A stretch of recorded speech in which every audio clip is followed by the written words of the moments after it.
80s were the OG decade for horror flicks, and there is just no denying that. In fact, the 80s horror was so popular for the genre that it gave birth to some of the most iconic yet dreaded horror villains. The list includes Jason Voorhees, Freddy Krueger, Pinhead, Pumpkinhead, and even Chucky, for that matter. But today's video isn't about the ones that we have just mentioned, or the movies that they have starred in. In this video, we are going to take a peek into 12 underappreciated horror gems that, despite being home to some of the most haunting villains, somehow managed to slip under the radar. Please know that the films mentioned are not ranked in any order. Having said that, each is truly a great contribution that particularly deserved way more recognition upon its release. So, are you ready? Let's dive right into the list then. But before we get into this video, we do have one very small request. If you enjoy our content, then please support us by subscribing to our channel. This is a small click for you, but for us, it means a lot. Thank you. Now let's begin.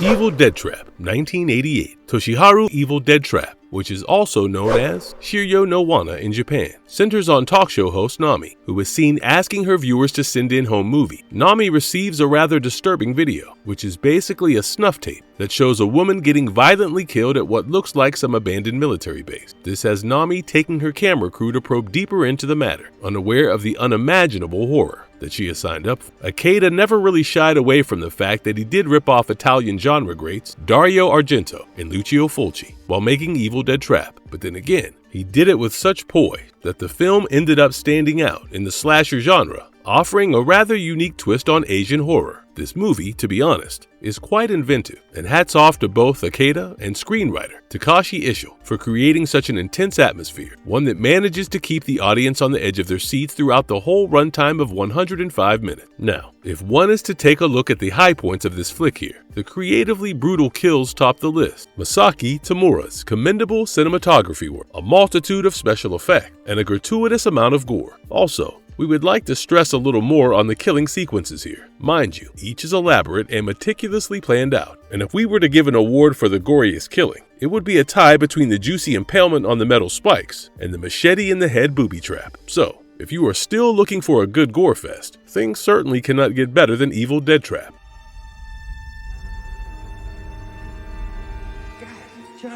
Waxwork, 1988. First things first, please do not confuse Waxwork with the Paris Hilton starrer, House of Wax. The movies are not even remotely related to each other, and the only thing that is common is that both the films have the term wax in them. Now that we are clear on that front, Waxwork is a comedy horror film by Anthony Hickox, who was inspired by Paul Lenny's 1924 German silent anthology movie, Waxworks, to make his directorial debut. The plotline has a mysterious waxwork museum coming to a small suburban town, and the museum's curator inviting a few college students to attend a special showing at midnight. As the group starts viewing different exhibits inside, they get inadvertently dragged into the story, thereby becoming a part of the very exhibit that is on display. Imagine going to a museum that has a horde of morbid displays containing stock characters from the horror genre, and then you get sucked into the very display where you have to live out the scene. Mind you, if you die there, you are dead in the real world, and then you become a part of the museum forever. Sounds nightmarish, right? Well, that is exactly what Hickox aimed at, and believe us when we tell you that he finished writing his screenplay in just a matter of 3 days. May we add that he was absolutely brilliant, and nobody in their sane minds could have guessed that Waxwork was Hickox's first time both as a director and writer. Now, what makes this hidden horror a gem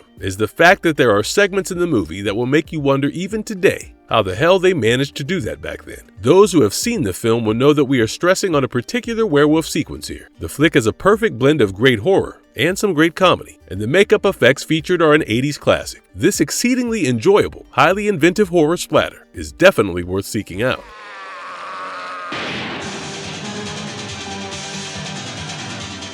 Tetsuo The Iron Man, 1989. Can we all agree to the fact that Shinya Tsukamoto's Tetsuo The Iron Man happens to be the most overlooked horror flick from the decade? This highly harrowing sci-fi horror movie begins with a metal fetishist inserting scrap metal into a self-imposed wound on his thigh. Later, he finds his wound infected and infested with maggots. Feeling unbearable pangs of pain, he dashes down the street only to get hit by a car driven by a salaryman. Things take a turn for the worse when it dawns upon the salaryman that he is gradually becoming a grotesque hybrid of flesh and rusty metal. That's not all. The mastermind behind the entire transformation of the salaryman is also revealed to be none other than the metal fetishist. Tsukamoto had once stated in an interview that he was so impressed by David Cronenberg's Videodrome that it eventually led him to make Tetsuo The Iron Man. Well, after Tsukamoto made the movie, there was no stopping it from becoming a cult film later. And mind you, not just any, but one with a huge fan base, including the likes of Quentin Tarantino. Of course, this is massive, and the movie does give one many reasons to watch it repeatedly. To begin with, the film doesn't really have what one would otherwise call a conventional plotline. It is experimental, with an unforgettable 60-minute spectacle of sheer body horror. Next is a powerful background score by the late Japanese composer Chu Ishikawa, followed by Tsukamoto and Kei Fujiwara's extremely appealing cinematography work. However, it is Tsukamoto, as the fetishist, who steals the show. Not only did he deliver an outstanding performance, but he also had the moody black and white cinematography work in favor of his character, making him appear even more menacing. Truth be told, this isn't a movie that is everyone's cup of tea, but if you can have an open mind, you can experience the magic for yourself. I won't say anything. Confessions of a Serial Killer, 1985. In case you weren't aware, and we seriously doubt that, Mark Blair's horror film is actually inspired by the horrific story of notorious serial killer Henry Lee Lucas, who was more popularly known as the Confession Killer. Blair's movie follows a Texas man named Daniel Ray Hawken, who, after getting arrested, confesses to the police about having committed the brutal murders of more than 200 women. Several things are praiseworthy when it comes to Confessions of a Serial Killer. We will begin with actor Robert A. Byrne, who plays the cold-blooded Daniel Ray Hawken. You will be surprised to learn that Burns was initially hired to oversee the special effects, but with the original lead actor dropping out and Burns delivering a stellar audition right on the spot, there was no stopping him from bagging the central role, backed by a great screenplay also by Blair. This excellent piece of filmmaking features an intensifying, unsettling atmosphere with a deliberate emphasis on documentary-like style over horror movie theatrics. Add to this William Penn's creepy musical score, Blair's solid direction, some superb characters, strong acting, and let's not disregard the fantastic dialogue delivery, and you have in front of you something that is both raw and uncompromising. While the movie undoubtedly has a horde of graphically disturbing sequences, there is also a whole lot of horror that is left to the viewer's imagination. We highly recommend that you watch them.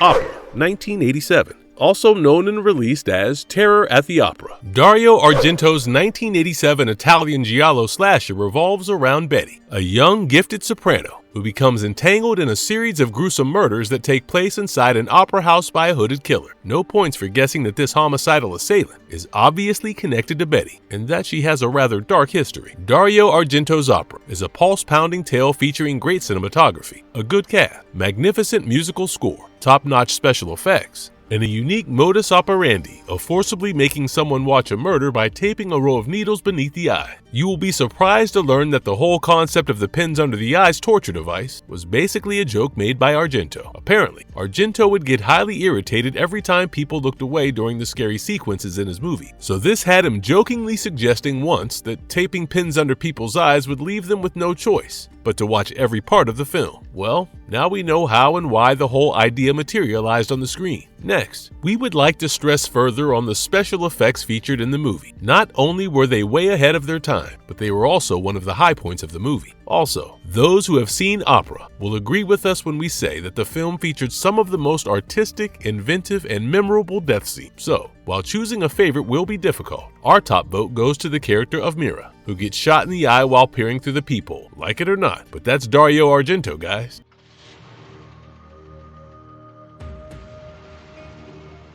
Henry, Portrait of a Serial Killer, 1986. John McNaughton's independent psychological horror crime is an unforgettable portrait of a sociopath. Or in other words, the movie is loosely based on the convicted real-life serial killer, the infamous Henry Lee Lucas, and his acquaintance, Otis Toole, with a screenplay by Richard Fire and McNaughton. The narrative has Henry moving into an apartment after his release from prison, following his mother's murder with fellow jailbird Otis. Henry starts introducing Otis to gruesomely killing randomly chosen people, schooling the latter in the ways of a serial killer. However, things take an unexpected turn when Henry ends up forming a bond with Otis's sister Becky, who comes to live with them at their apartment. This profoundly disturbing movie is often commended for its raw and truthful depiction of violence and the accurate portrayal of serial killing. It is only fair to address Henry, Portrait of a Serial Killer as a dark and twisted film about a deranged, demented being, and the movie gives this pseudo-documentary feel as it takes us on the murderous trail of Henry. There is no denying that the character of Henry has a lot of pent-up rage inside him, and add to this, sexual frustrations too.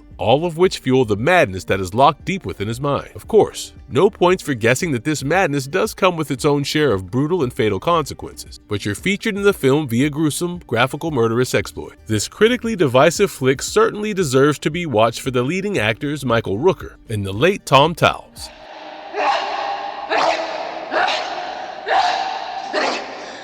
Possession, 1981. The late Polish filmmaker Andrzej Zulawski's Possession has all the traits to begin as a regular film involving a couple whose marital relationship seems to be on the rock. Don't let this trick you, because you will never know when the movie will end up, transforming into a psychological horror drama that is not only terrifying, but also a tad supernatural in nature. Story-wise, we have an international spy returning home to find his wife asking for a divorce. The wife also starts displaying this increasingly erratic behavior, and the husband thinks that she is simply having an affair. While this has him hiring a private investigator, the husband begins to have an affair with his son's teacher, who happens to look just like his wife. You will think it is a case of infidelity, but things are about to take a very dark turn. Possession undeniably falls on the list of gut-wrenchingly disturbing movie that most of the viewers cannot even complete watching. It's a given thing that Zulawski was primarily known for coming up with flicks that are bound to take his audience into the world of darkness and demon, and with Possession, he did just it. We don't know how many of you are aware of this, but the movie not only had a limited theater release in the UK, but it was also banned for almost a decade simply because of its violent, unsettling content. That's not all. The United States removed more than 40 minutes of the original runtime and then released the movie. Well, there are subtle films, there are unsubtle flicks, and then there is Possession, which literally cranks up everything to 11. And not once does the movie think of toning down anything. So much so that Isabelle Adjani, who played the role of the wife in the film, never took on a similar role after Possession. Packed with plenty of scenes that are bound to make you feel nauseated. The movie also features the infamous underground menstruation scene. If things make you squirm easily, you are better without watching this.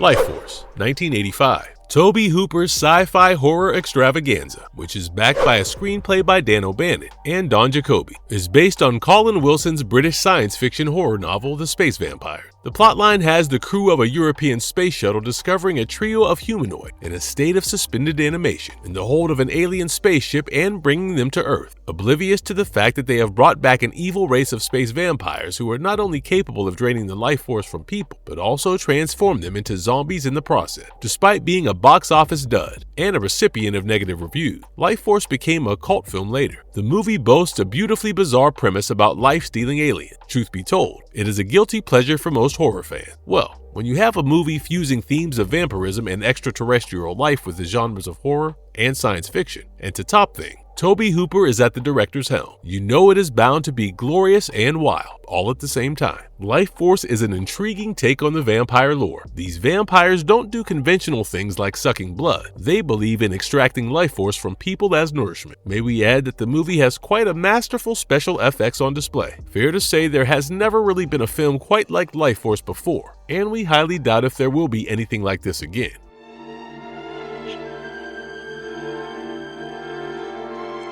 Monkey Shine, 1988. George A. Romero's Monkey Shine, An Experiment in Fear, which is based on Michael Stewart's 1983 British psychological horror novel titled Monkey Shine, has Alan, a young athlete struck by a truck and becoming a quadriplegic. Alan gets a service animal in the form of a capuchin monkey, and he develops a pretty close bond with his new companion, even going to the extent of naming her Ella. However, unbeknownst to Alan, Ella, who had earlier been injected with an experimental serum of human brand tissue, starts carrying out Alan's dark, rage-filled impulses, which of course leads to fatal consequences. While it is true that this film will never be regarded as Romero's best, but it is Romero's first studio film and quite a praiseworthy effort in his foray into studio production. Full credits to actor Jason Begay for portraying the role of Alan to such perfection. He is brilliant in his character as a man trapped by his own body, but the one who actually steals the limelight has to be Boo as Ella, who is not only adorable, but also extremely well trained. The animal action is top class throughout the entire runtime. Monkey Shines is light on horror, and while most of the violence is implied, the movie has quite a psychological impact on the audience. After all, Ella isn't a regular monkey. We are literally looking at a killer monkey here. And with this, Romero's curiosity piece delves into themes of forbidden desire and explores the emotional dynamics surrounding a killer monkey. We highly suggest you don't miss out on this hidden horror gem.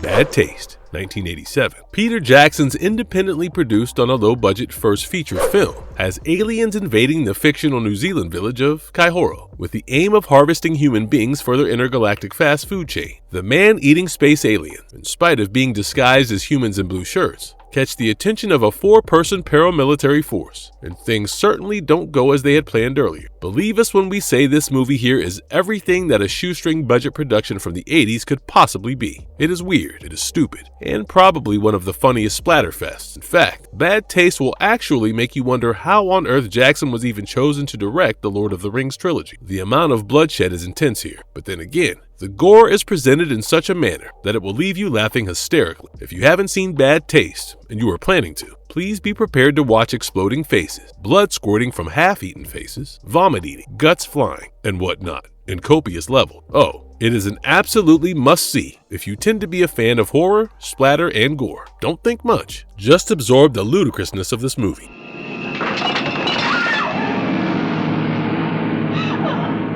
Deranged, 1987. Chuck Vincent's psychological horror, which is backed by an interesting screenplay by Craig Horrall, has a woman killing a masked burglar in an act of self-defense. However, the experience has such an impact on the woman that she becomes highly paranoid, so much so that she even starts to imagine everyone is trying to cause her harm, and as a result, she begins killing whoever comes near her. True to its tagline, "The ultimate horror comes from within," Deranged has actor Jane Hamilton, aka Veronica Hart, delivering a solid performance. Many believe that Deranged does have similarities with Roman Polanski's 1965 psychological horror thriller, Repulsion, in terms of the storyline. But if you ask us, Vincent's Deranged has a lot more to offer in terms of its layered storyline. Major parts of the movie take place inside an apartment, which brings us to the camera work, which is pretty impressive. The film effectively manages to blur the line between what is real and what is imagination, and stresses on the fact that the human mind can be a pretty scary place. We hate the fact that the film neither received much recognition upon its release, nor did it become a psychological horror classic, especially when it did have the potential to be one. Deranged is surprising in many ways, and undoubtedly worthy of your time.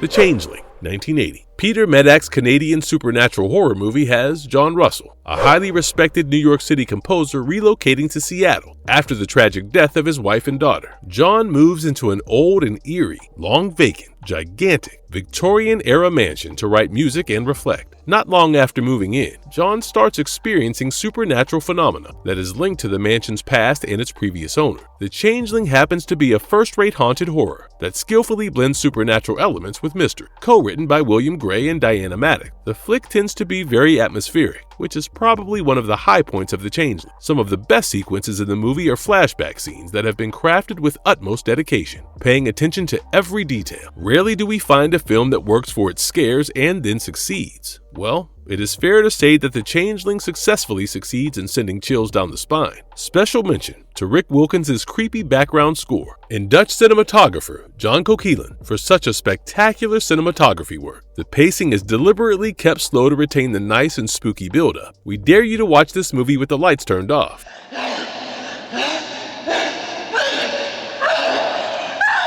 Marvelous verdict. Well, that is all for today. And with this, we finally come to the end of our video here. So which of the ones mentioned left a lasting impression on you? Also, did your favorite hidden horror gem from the 80s make it to our list? We would love to know your thoughts in the comments section down below. And we sincerely hope you have got your fill for horror for today. Now, if you enjoy the video, you know what to do. Please do leave a thumbs up and stay tuned with us, as we promise to come back with more exciting content. Till then, goodbye, and thanks for watching. Have a nice one.